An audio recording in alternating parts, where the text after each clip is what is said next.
What are Matt and I working on? What are we working on, Matt?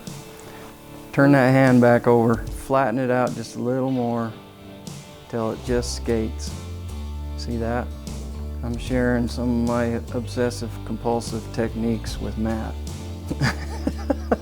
I'm at a stage in my saddle making that I really wanted to refine some things and really get closer to making some showpiece type stuff. And you know, I've been used to just making working saddles and things like that. So looking at Gordon's work, he's got the refinement mastered. So when he offered the chance for me to come up and pick his brain and have him show me some stuff, I jumped on it, and this is a deal that we'll never stop learning.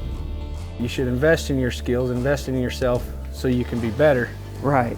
And that's what I'm doing here with Gordon today. He's got 30 years of experience on me, and I'm trying to get all I can out of the couple of days I get to spend with him. And so far, we've been here 4 hours, and I've learned things that had never dawned on me before. The only real learning happens and sticks if there's curiosity there. You know, there's hardly anything that I look at that I don't think about how it was made, you know, and what were the trades and what were the skills necessary. And this one isn't even ancient. This might go back, it might go back to the 20s. And you just look at it and go, wow, that's just asking to be sat in. Look how close that is to your thigh. Mm-hmm. You know, that's the magic right here. This is the most comfortable saddle I've ever sat in.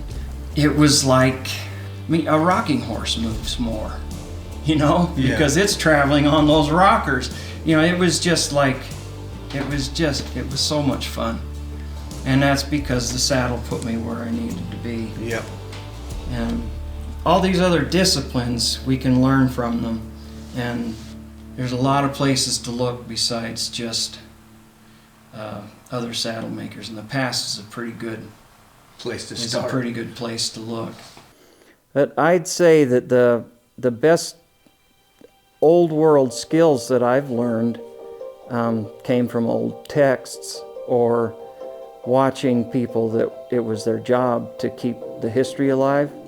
So like at Colonial Williamsburg, the boot makers and the harness makers and that. There's fundamentals, and if you don't look at some historical documents, you just can't know any other way.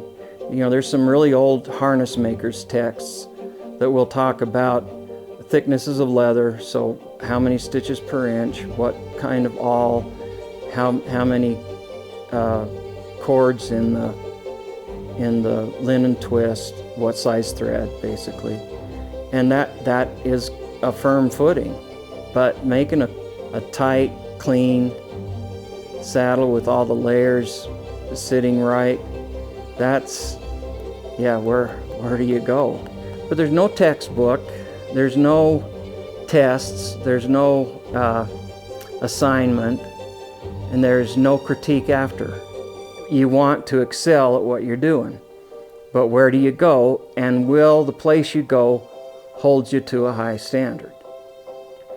And that's what I see missing in a lot of online stuff. It's real hit or miss. I know myself, I just didn't want to not do, you know, work that would stand up with old saddles that I'd seen. If you're pursuing that and you find out that it's not all just fun, then a lot of people, they're done with it. But if you're serious about it and you want to find a quote shortcut, you take the long cut, because that's the only short way to professionalism, is by learning the nuts and bolts of designing something and making it.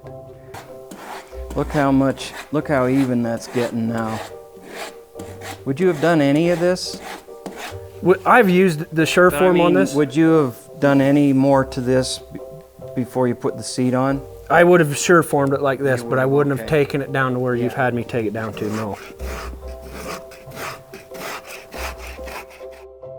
Learn more about Gordon Andrus in the July issue of ShopTalk.